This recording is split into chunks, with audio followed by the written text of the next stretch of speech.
예, 요즘 제가 줄곧 이 산상보험을 강론을 합니다. 정말 천국의 대헌장입니다.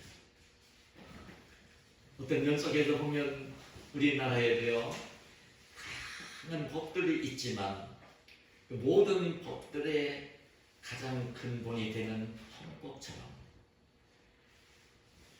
여러분 성경 말씀 가운데에 예수님 믿고 예수님을 따르는 제자들 성도들이 천국 백성이 되었다면 어떻게 이 세상을 살아야 될 것인가를 일깨워 주시는 참 귀한 말씀들이 금과 옥조처럼 담겨있는 본문입니다.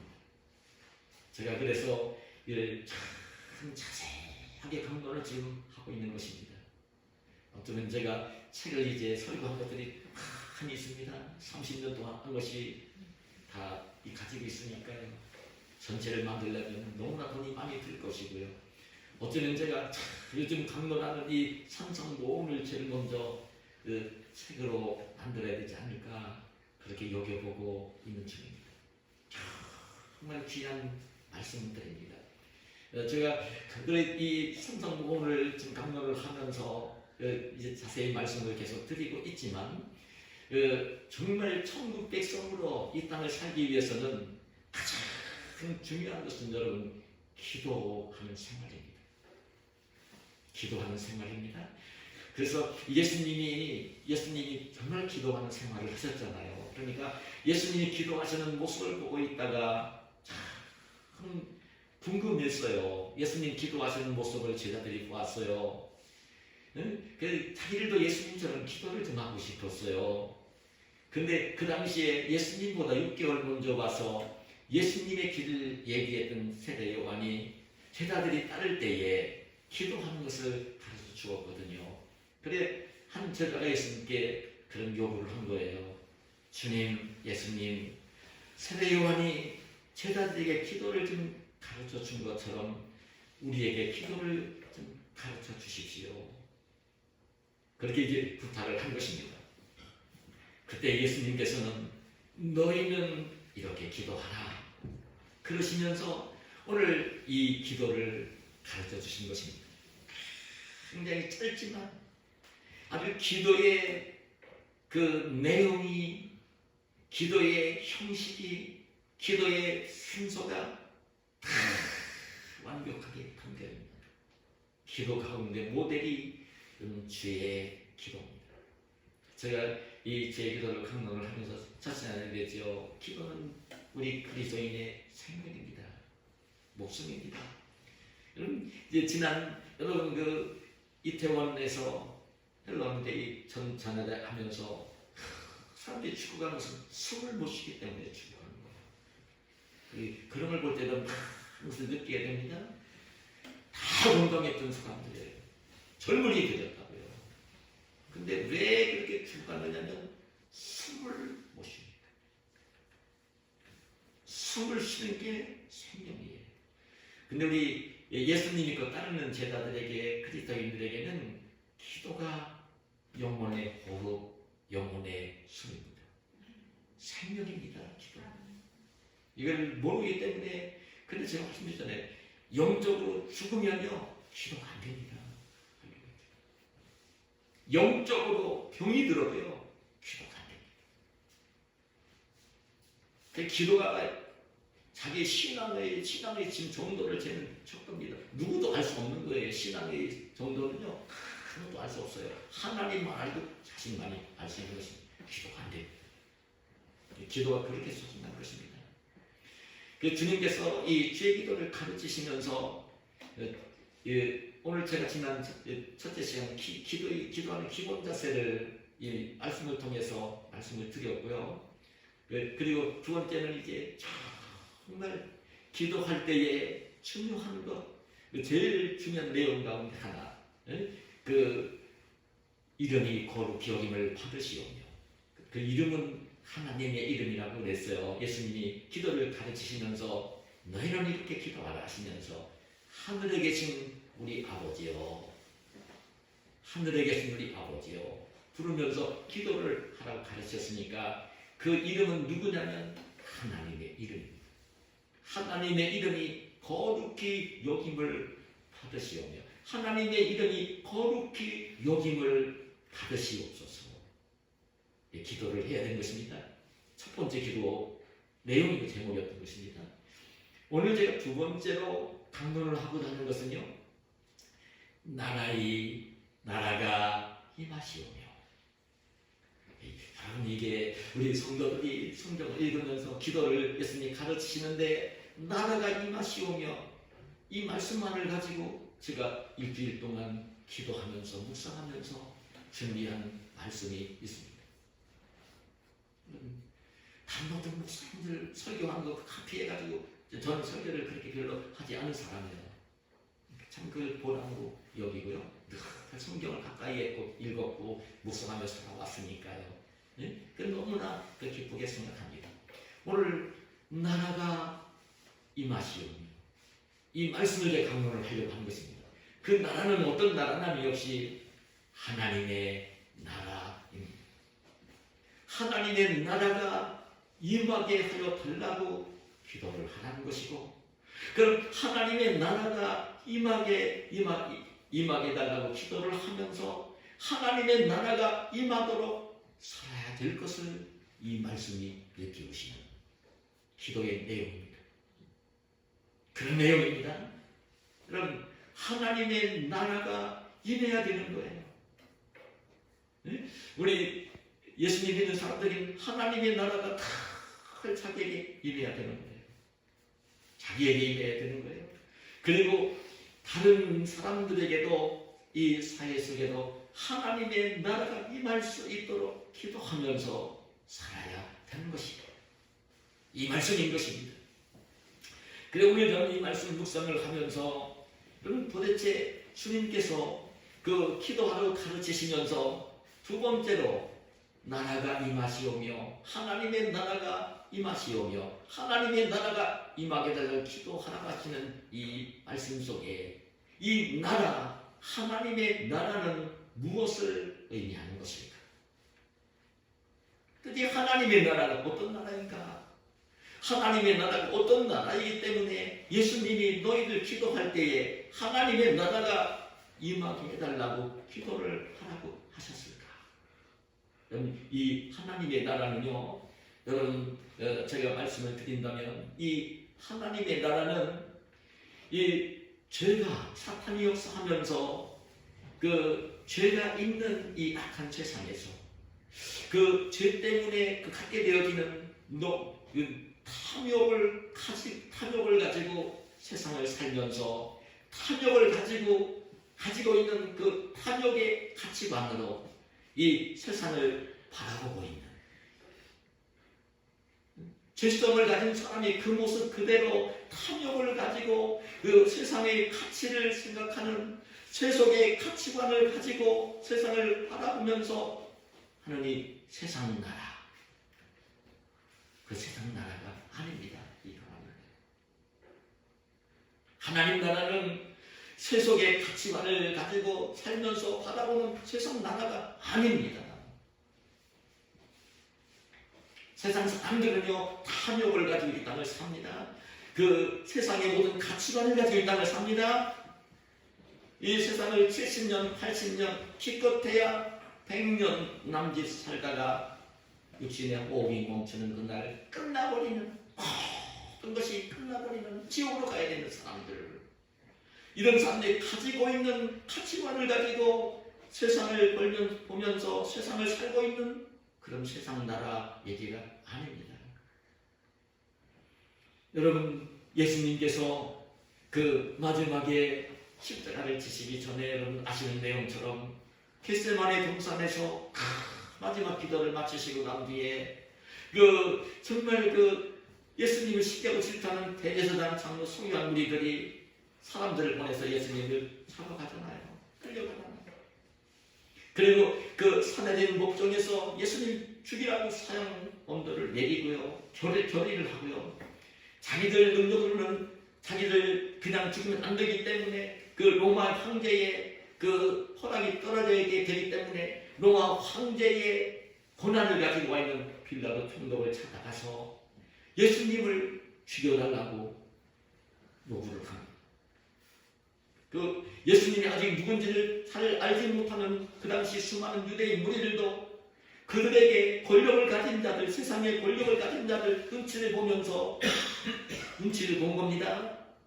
예수님이 어떤 분인지 잘 모릅니다. 들은 소문을 가지고는 좋은 얘기만 다 들었는데 그 권력을 가진 그들이 요구하는 그대로 예수님 십자가에 못 박아 달라고 거기 모인 무리들이 빌라도 총독 앞에서 다 요구를 합니다. 그때에 빌라도 총독이 마지막 신문을 하면서 묻습니다. 내가 정말 평소에 내가 사람들 얘기하는 유대인이 왕이냐고 묻습니다. 그러면서 왜 이 동족들이 왜 너를 그렇게 죽이려고 하느냐고, 내가 유대인이 왕이냐고, 이제 어떤 죄를 지었느냐고 묻습니다.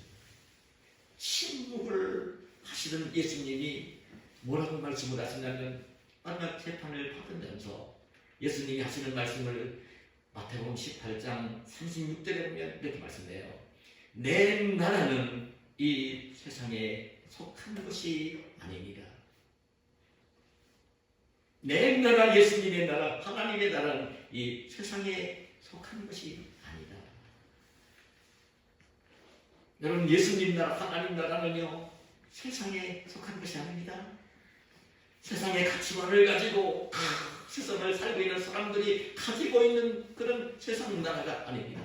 여러분, 예수님이 나라, 하나님 나라가 이 세상의 가치관을 가지고 있는 사람들이 그 생각하고 하는 그 결단으로 그것이 하나님 나라였다면요, 예수님은 하나님의 아들이시고 왕 중에 왕이시고 죽은 자를 살리시고 병든 자를 고치시고 오병이어 기적을 행하시고 무리를 거르신 예수님이 아닙니까? 모든 것을 하실 수 있는 분이 아니십니까? 그러니까 예수님이 오병이어 기적을 일으켰을 때에 그 예수님을 통해 배부르게 먹은 무리들이 예수님을 억지로 잡아 임금 삼으려고 하지 않았습니다. 예수님이 임금이 되어지면 병도 고쳐주고 먹을 것도 다 주고 지금 이제 압제하고 있는 로마 총독도 물리치고 황제도 이길 것이고 세계 나라를 정복할 것이고 예수님이 왕이 되실 것이고 그럼 제일 좋겠구나 그랬던 것입니다.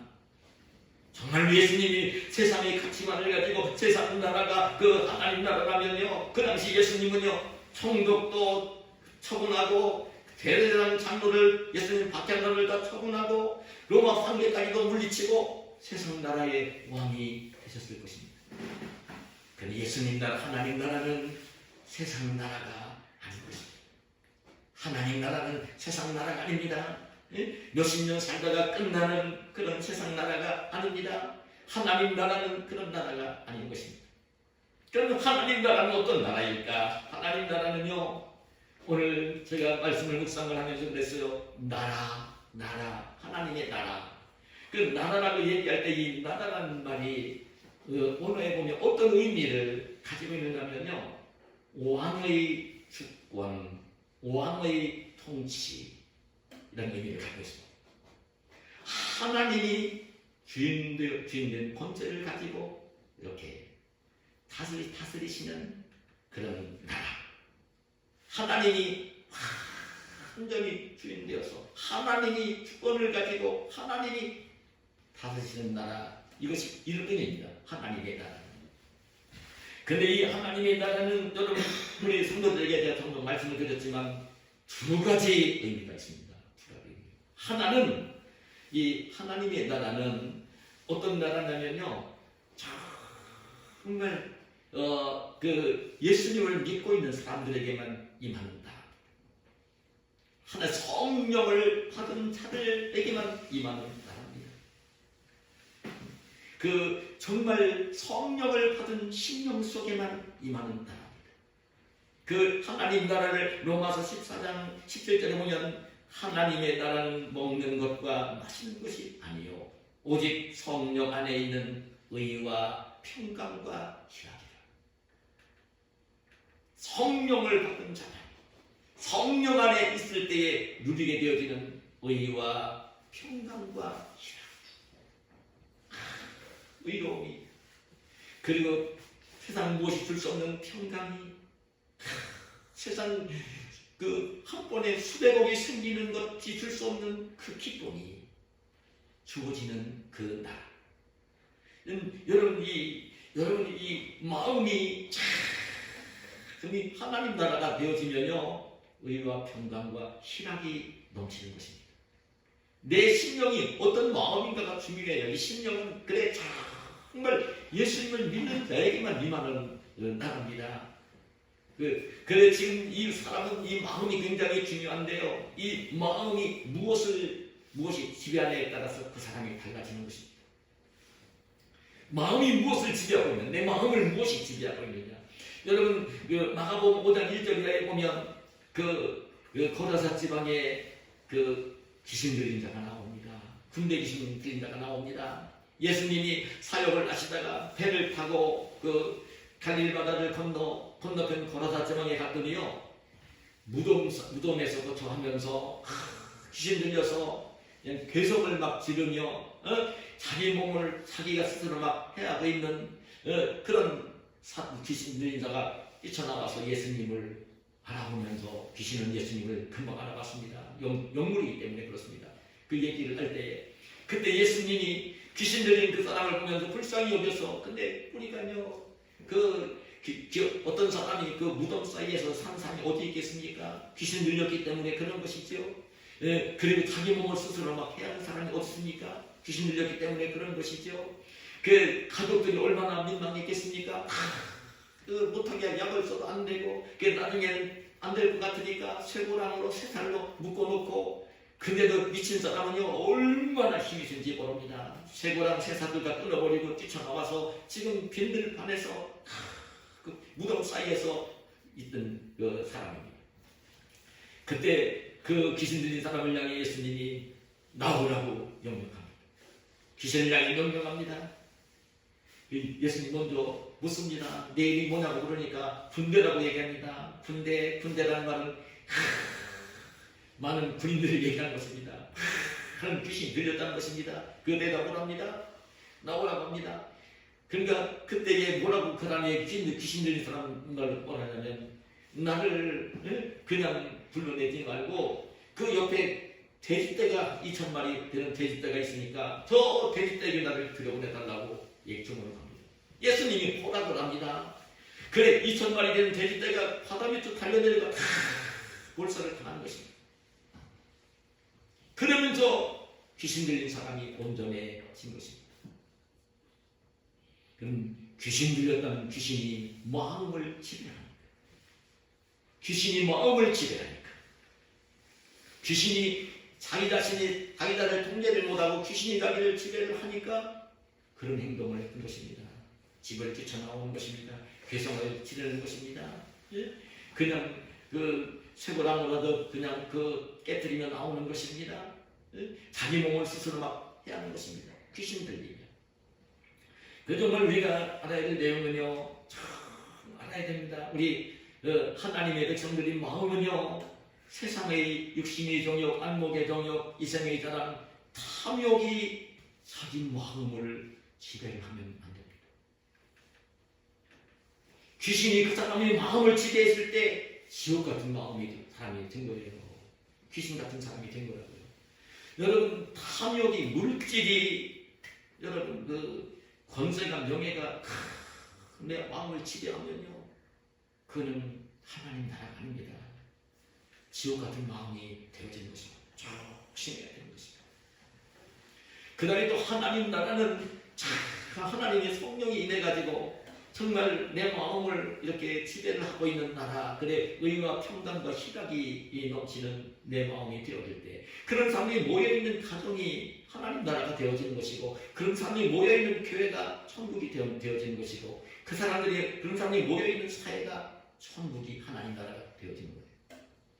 그리고 또 한 가지, 실제적으로 하나님의 나라는 어떤 나라냐면 마지 세상 말세에 주님이 이 땅에 다시 오시면서 이루어지는 그런 나라, 영원한 나라, 새하늘 새 땅, 그것이 하나님의 나라입니다. 우리를 위해서 이 땅에 오시고 십자가에 달려 죽으시고 우리 죄값을 속량하시고 우리를 그 성령을 보내주시고 예수님 믿게 만드시고 우리를 구원해 주신 그 예수님이 지금 하늘 거처를 예비하고 계시는데요. 그 하늘 거처를 예비하시고 나시면 다시 오신다고 약속을 하셨습니다. 성경에 보면 여러분 예수님 오신다는 약속이 얼마나 아름다워. 그 예수님이 오시고 나면 어쩌면 생명의 부활, 심판의 부활을 합니다. 그리고 예수님 심판을 하십니다. 그리고 정말 죄짓 사탄 마귀는 불못으로 지옥으로. 예수님 끝까지 배척했던 무리들도 마귀 말을 들으며 살았던 사람들도 불못으로 던져지. 이 죄가 없어집니다. 그리고 정말 예수님과 함께 영원한 행복을 누리며 평안히 살 수 있는 하나님 나라로 이제 그 나라가 여러분 하나님 나라입니다. 하나님 나라를 우리가 생각할 때에 두 가지를 함께 생각해야 됩니다. 이 주님 오실 때는 새 땅이 보일 것입니다. 이 세상이 불신빵으로 멸망을 당하면서 동시에 새하늘 새 땅이 보일 것입니다. 주님이 오실 것입니다. 하나님 말씀이 우리에게 약속해 주시고 있는 말씀인 것입니다.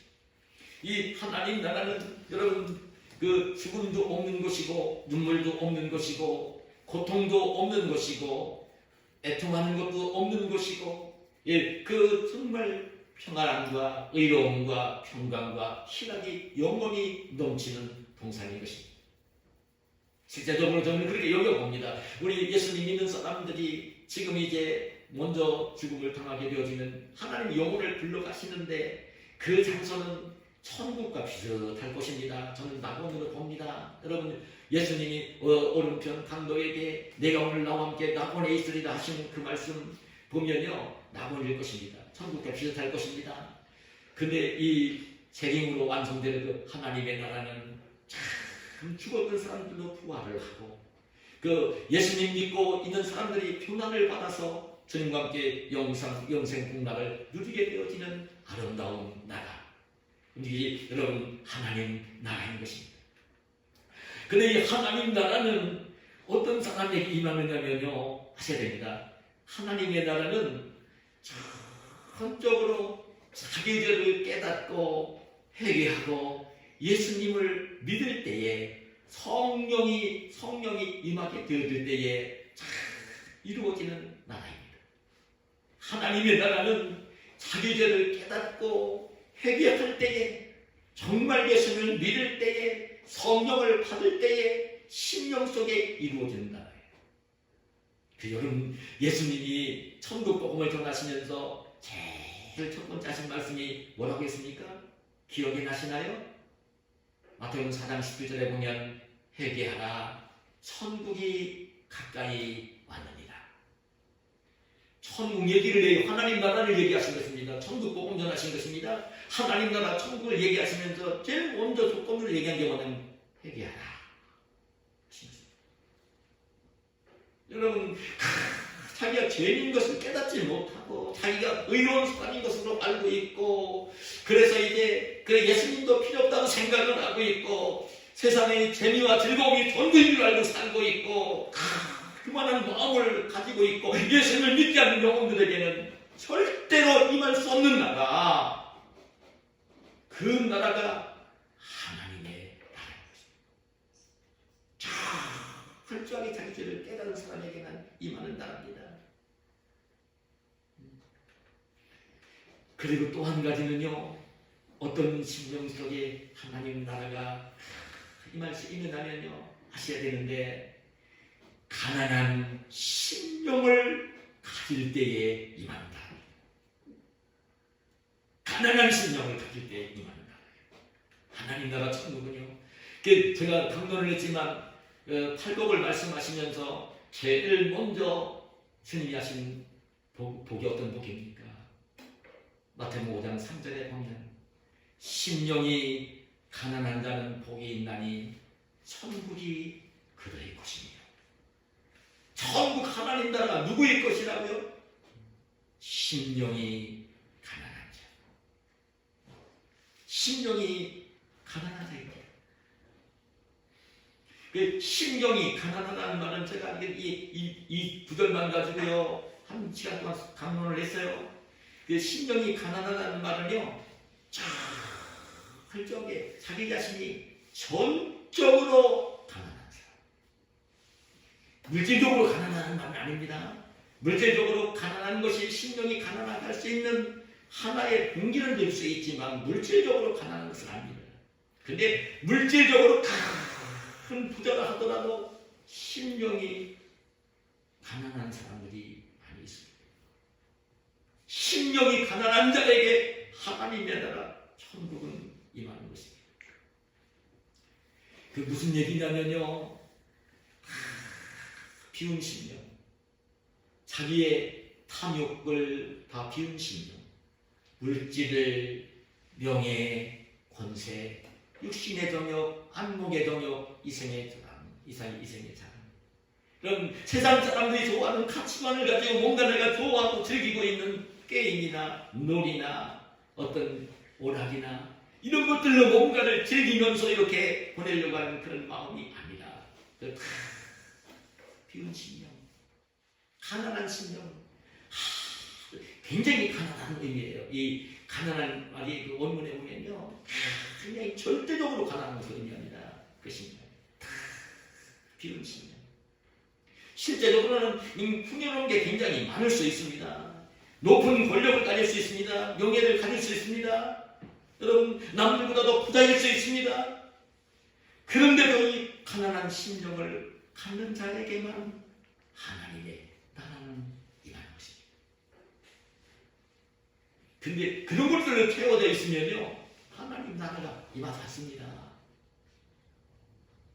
자기의 어떤 욕심을 가지고 뭔가를 마음속에 채우고 있으면요, 내가 남들보다 더 좋은 차를 좀 사서 불리면서 살아야지, 내가 남들보다 더 좋은 집에서 살아야지, 내가 남들보다 만나면 부러워하는 사람으로 그냥 즐기며 살아야지, 이런 욕심을 가지고 있는, 그런 탐욕을 가지고 있는, 탐심을 가지고 있는 그런 마음속에는요, 하나님 나라는 안 임합니다. 예수님 믿는 사람들 가운데도 안 임합니다. 그런 사람들 심령 속에 하나님 나라는요, 비웠을 때 임하는 것입니다. 그래, 갈라디아서 5장 24절에 바울 사도는 그런 고백을 한 거예요. 그리스도 예수의 사람들은 육체와 함께 그 정욕과 감심을 십자가에 못 박았습니다. 많이 배워야 됩니다. 알아야 됩니다. 부자가 되어야 됩니다. 남들보다도 높은 권력도 가져야 됩니다. 명예도 얻어야 됩니다. 그걸 가지고 뭔가를 내가 뚱뚱거리고 자랑을 하고 살려가는 그런 욕심, 탐심은 그런 심령 속에 하나님의 나라는 임하는 것입니다. 그래, 이 하나님 나라를 깨달으면서, 여러분, 제가 오늘 그래 찬송가를 좀 이렇게 19장 주등에 이 주거를 만들면서 하고 일찍이 인자를 해서 나왔지만, 이 설교를 마치고 나면서 무슨 그렇게 이 정말 438장 버틀러가 지금 이 찬송을 함께 불렀으면 좋겠다. 그래서 다시 주곡을 부른 것입니다. 내 영혼이 은총이고 충만 재짐 복고보니 슬픔 많은 이 세상이 천국으로 화합이다. 할렐루야 찬양하세. 내 모든 죄 사함받고 주 예수와 동행하니 그 어디나 하늘나라. 정말 하나님 나라가 되어지는 것입니다. 다른 무엇인가가 많이 주어졌기 때문에 기쁘고 행복한 게 아니라, 예수님이 성령으로 오셔서 함께 계신 것을 깨닫고, 그래서 주님이 주시는 이 의로움과 평강이, 기쁨이 넘치는 심령이 되어지면, 마음속에 하나님 나라가 이루어지면요, 그런 마음속에 하나님 나라가 이루어진 사람은요, 바라보는 게 전부 다 하나님 나라가, 하늘나라가 되어지는 것입니다. 이걸 누리며 살도록 주님에게 요구를 하십니다. 그래, 하나님 나라를 소유한 자는 어떻게 살아야 되는가? 저는 오늘 이 말씀을 좀 드리면서 이제 말씀을 마치려고 하는데요. 그럼 하나님 나라를 정말 소유했다. 예수님을 믿고 있고 하나님의 자녀가 되었고 좀 천국 백성으로 이 땅을 산다고 할 때에 주님은 나라가 임하시오며 하나님 나라가 임하게 달라고 기도를 하셨는데, 그럼 우리 그리스도인들은, 예수님의 제자들은 기도만 하는 게 아니라 기도에서는 살아야 되는 거거든요. 주님은 그 말씀까지도 말씀하신 게 살아야 되는 거거든요. 어떻게 사는 것이 정말 하나님 나라를 소유하고 이 땅을 살고 있고, 주님이 다시 오셔서 이루어질 완성될 영원한 하나님 나라에서 영생 복락을 주인공으로 귀하게 살 수 있기 위해서는 이 땅에서 어떻게 살아야 되는 것일까? 저는요, 오늘 말씀을 묵상을 하면서 먼저 들은 말씀이 이 두 가지를 생각했는데, 하나는요, 우리가 하셔야 될 내용이 있습니다. 우리 주님은요, 그래, 제가 앞으로 강론을 할 것 같은데, 마태복음 6장 20절, 19절, 20절에 보면, 너희를 위하여 보물을 땅에 쌓아두지 말라. 거기는 종과 동록이 해하며 도둑이 구멍을 뚫고 도둑질하느니라. 오직 너희를 위하여 보물을 하늘에 쌓아.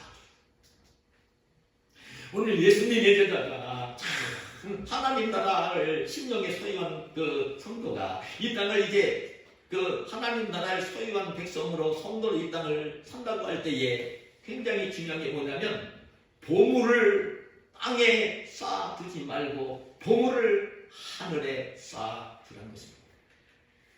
보물을 하늘에 쌓으며 살라는 것입니다. 보물을.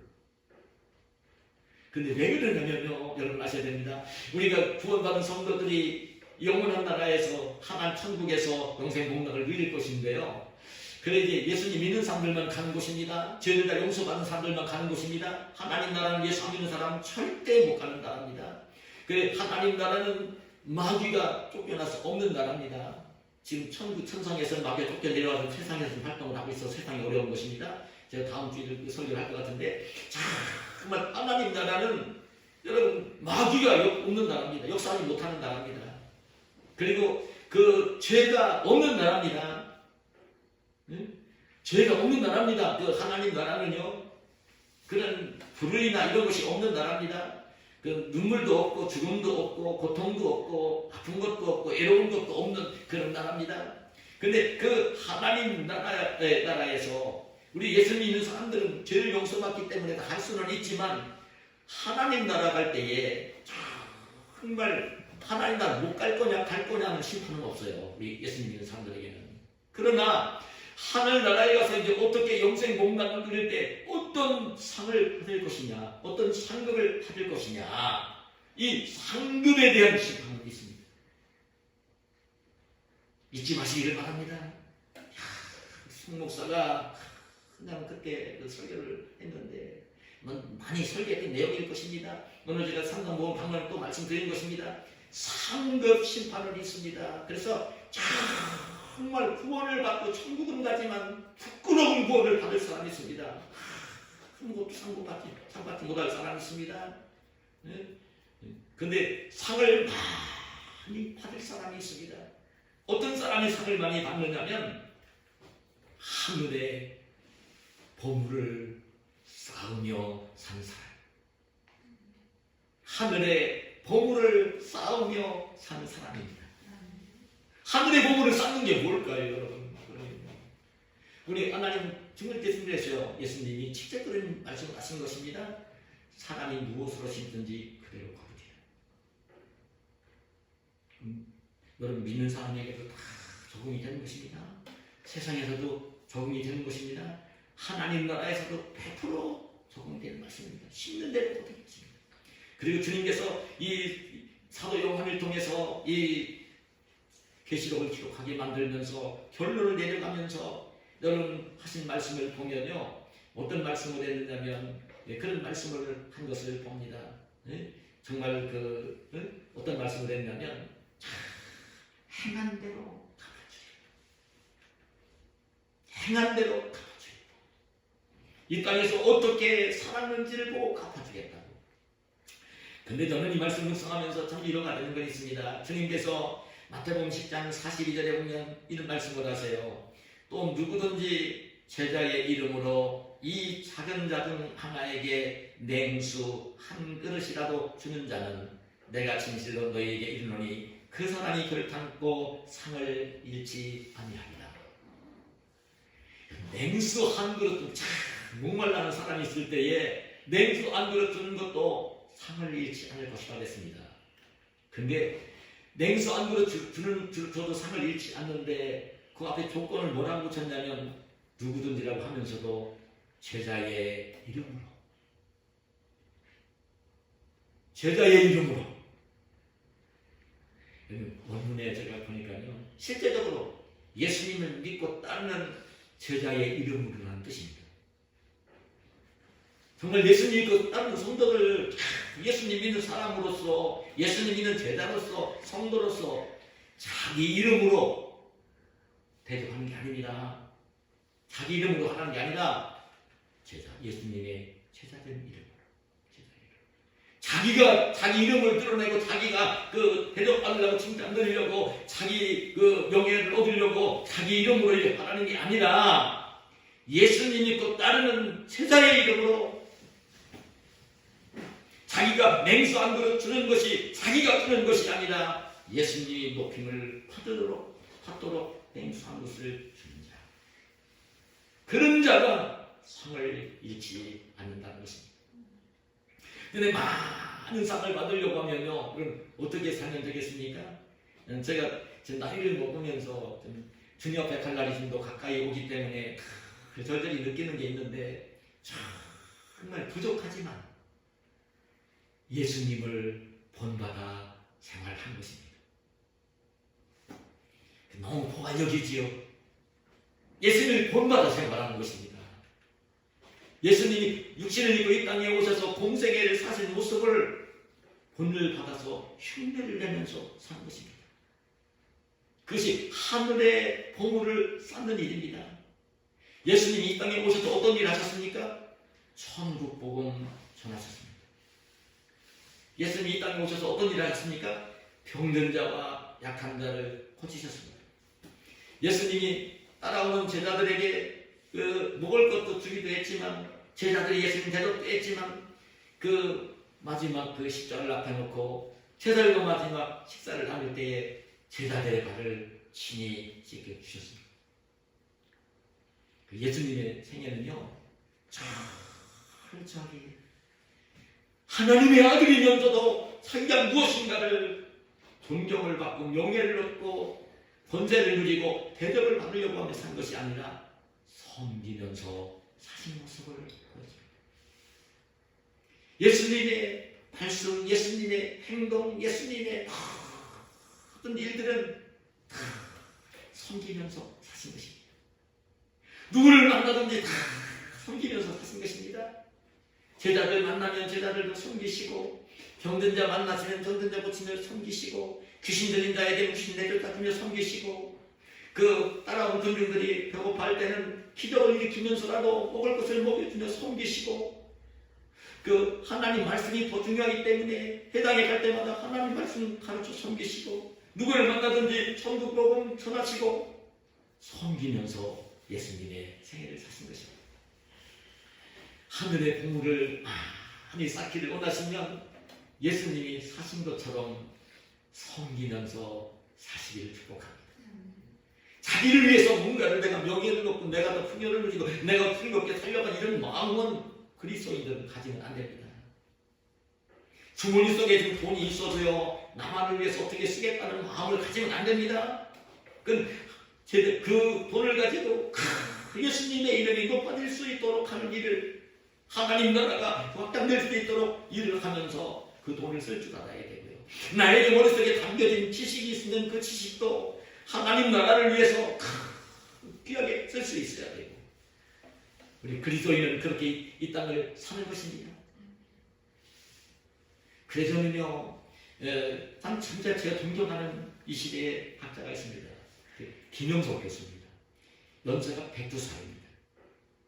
참 제가 존경합니다. 그분의 책을 많이 읽어봤는데요, 전 지금도 또랑또랑한 모습으로요, TV에 나와서도 강의를 하십니다. 살아있고 말하는 것 자체가 법입니다. 얼마나 귀하게 인생을 살았는지 모릅니다. 젊은이들에게 그냥 인생의 비전을 심고 그렇게 살아 신실한 크리스찬입니다.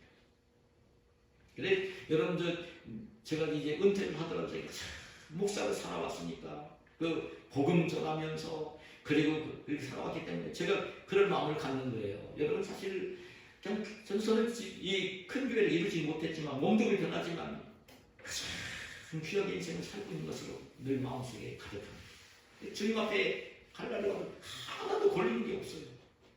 그런데 제 아내에게는 너무 미안합니다. 평생 고생시켰습니다. 그런 건 있어요.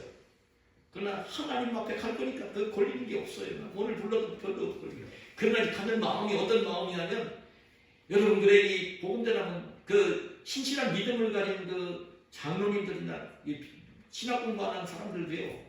나중에 정년퇴직하고서 기업체 같은 예를 들어 아들들한테 물려주고 나서 복음 전하고 선교를 가지 않습니까? 안 보셨나요, 여러분?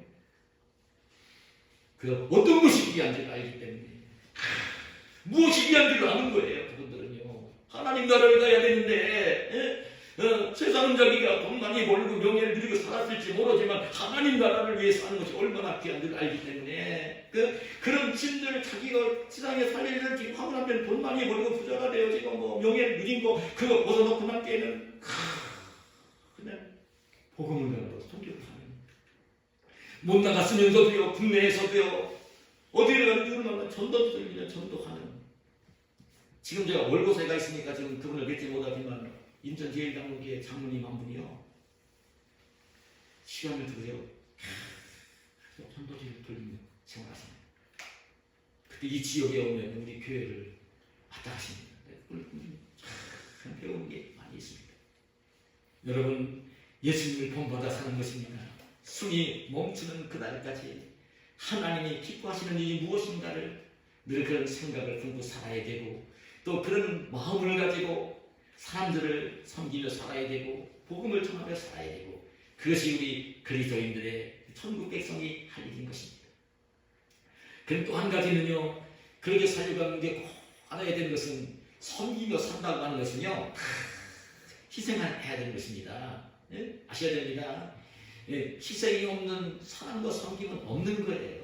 여러분 부부 사이에도 없는 거예요. 부모와 자식 사이에도 없는 거예요. 내가 남편에게 이익을 좀 봐야 되겠다. 아내에게 이익을 봐야 되고 남편에게 이익을 봐야 되고 부모에게 이익을 봐야 되고 자식에게 이익을 봐야 되겠다. 이런 마음을 가지면요. 가족 사이에도 불편해지는 것입니다. 세상에는 그런 사람들이 널려 있습니다. 여러분 잘 아셔야 됩니다. 형제 사이에도 불편해지는 것입니다. 널려 있는 것입니다. 자기는 희생을 하고 섬길 줄 알아야 됩니다. 그럴 때에 예수님을 본받는 삶이 그런 삶입니다. 그 겉에는 그런 향기가 나게 되어 있어요. 자기를 위해서는 뭔가를 하려고 이기적인 마음을 하려고 하지 아니하고 그 언제든지 같이 있는 사람들 생활하는 가족들이나 친구나 이웃들이나 교회 형제들에게 무언가를 유익하게 되며 섬기려는 마음을 가지고 있으면요. 그리스도의 향기가 나는 것입니다. 그런 사람이 참 편합니다. 그런 사람 곁에 있습니다. 근데 그 사람이 희생을 하는 거니까 저는 왜요? 희생을 하는데도 그냥 보람 있는 건 뭐냐면 주님이 예비하시고 있는 영원한 하나님 나라가 있기 때문입니다.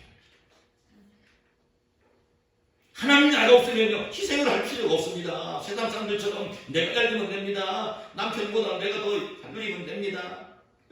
부모보다 나만 잘 살면 됩니다. 세상의 가치관을 가지면요 하나님 나라가 있기 때문에 희생을 하고 섬기는 것은 너무나 아름다운 것입니다. 제가 종종 예화를 드렸지만 난 이 말씀을 할 때마다 떠올리는 인물이 근데 성경에 나오는 인물들이 다 똑같습니다. 하나님의 나라가 임하게 해달라고 기도하면서 예수님의 가르침대로 기도를 하면서 하나님 나라가 이 땅에 임할 수 있도록 생활을 한 사람들의 모습은요 예수님 본받아 살았던 거예요. 섬기면서 살기를 힘썼던 사람들입니다. 성경이 나오는 주인공들이 다 그런 사람들입니다. 우리나라에 복음이 전해졌습니다. 우리나라에 와서 이 아름다운 복음의 꽃을 피우는 데에는요 가장 귀한 분들이 있는데 우리나라가 외국 선교사를 건너오고 얼마 안 돼가지고요 일본에게 압제를 당하면서 식민지가 되었을 때 그 굴욕을 당하면서 참 기독교인들이 생겨나지 않았습니까? 그들은 신자참배 거부하면서 옥살이를 하고 순교를 하는 주기철 목사님이에요. 저는 장로지만 박관준 장로입니다. 책을 읽으면서 너무 감동을 받았던 인물입니다. 그냥 불하지 않았습니다. 아니습니다. 여러분, 그리고 공산체가 되어지면서 또 얼마나 문제가 됐습니까? 그때 그냥 끝까지 저 신앙을 지키면서 순교의 제물이 되었던 인물들이 있습니다. 난 그 중에 정말 눈물겨운 한 인물이 있는데 누구냐면 손양원 목사님이십니다. 손양원 목사님이 그 경남 거기 출신입니다. 근데 그 평신도 시절에 주기철 목사님이 성경학교, 주기철 목사님 고향이 아래쪽입니다. 그때 할 때에 성경학교에서 이게 말하자면 이제 신학교인 거죠. 그때 손양원 목사님 나이는 더 드셨는데도 주기철 목사님한테 그 성경을 배웠대요. 참 스승도 귀하고 제자도 귀한 거죠. 손양원 목사님이 성생활을 보면요 정말 눈물겼습니다. 정말 눈물겼습니다.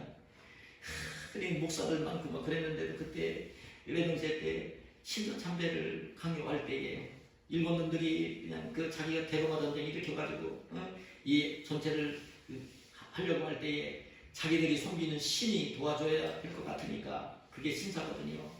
신사참배를 하면서 우리 한국에 와서 그 시민이 살았으니까 신사참배를 신에게 숭배하는 것입니다.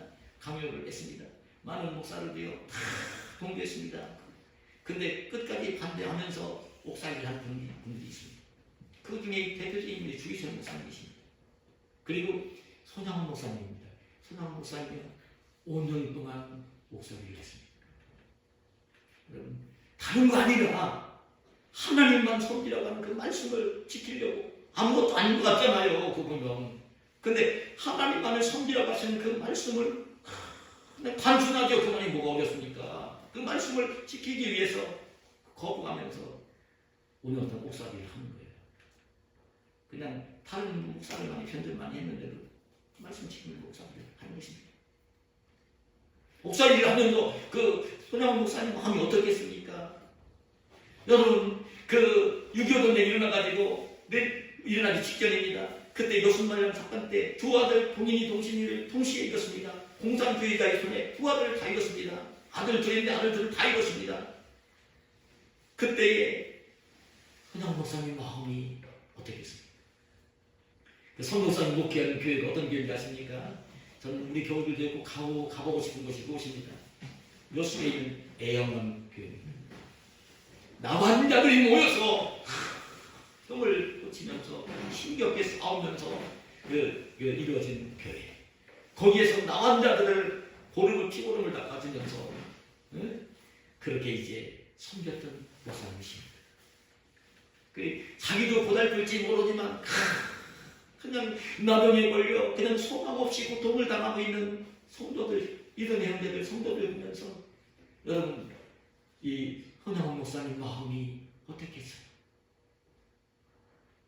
그리고 6.25 전쟁이 일어나고 퇴역하는 공산자들의 손에 공산군에 끌려가다가 순교를 당하신 분이 손양원 목사님이세요. 여러분 저도 목사지만 목사님 마음이 어땠을까? 하나님 말씀 순종하느라고 그거 신앙 변절을 안 하려고 다른 사람들 적당히 타협하면서 그 교회 성교 신앙생활하는데 끝까지 거부하면서 감옥에 들어가서 5년 동안 옥살이를 하면서 사랑하는 두 아들을 공산주의자의 손에 다 잃으면서 거기 날마다 그냥 소망이 없는 나병과 싸우면서 고통 중에 있는 믿음의 형제들을 돌보고 섬기면서 그래 손양원 목사님은요 주님이 이 땅에 오실 나라를 다시 오실 주님을 얼마나 사모하며 사는지 이 손양원 목사님이 지은 고대가라는 노래가 있습니다. 이 가사를 제가 읽어드리고 말씀을 몇 달 읽으려고 합니다. 낮에나 밤에나 눈물 머금고 내 주님 오시기만 고대합니다. 가실 때 다시 오마 하신 예수님 오주여 언제나 오시렵니까? 고독하고 쓸쓸한 빈들판에서 희미한 등불만 밝히려 놓고 오실 줄만 고대하고 기다리오니 오주여 언제나 오시렵니까? 먼 하늘 이상한 구름만 떠도 행여나 내 주님 오시는가에 머리 들고 멀리 멀리 바라보는 마음 오주여 언제나 오시렵니까?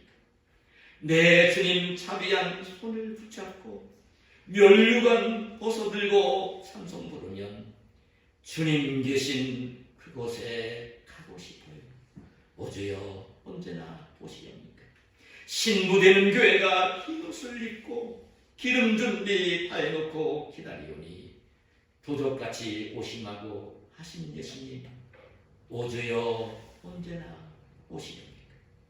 천년을 하루같이 기다리는 주님 내 영혼 당하는 것 볼 수 없어서 이 시간도 기다리고 계신 예수님 오주여 이 시간에 오시옵소서.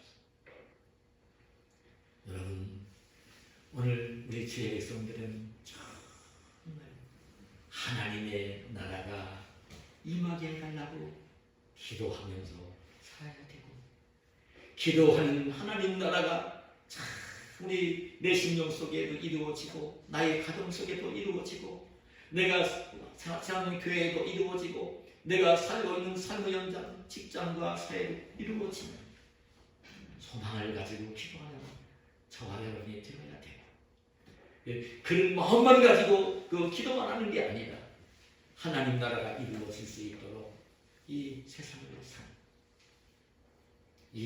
산 예수님을 본받아 이 땅을 살고 그렇게 살다 보면 고난이 많이 따르니까요. 눈물 흘릴 때가 많이 있으니까요. 그때 실망하지 말고 다시 오신다고 약속하신 주님을 사모하며 기다리며 소망 중에 이 땅을 사시는 저와 여러분이 되시기를 예수님의 이름으로 축복합니다. 아멘. 하나님 감사합니다.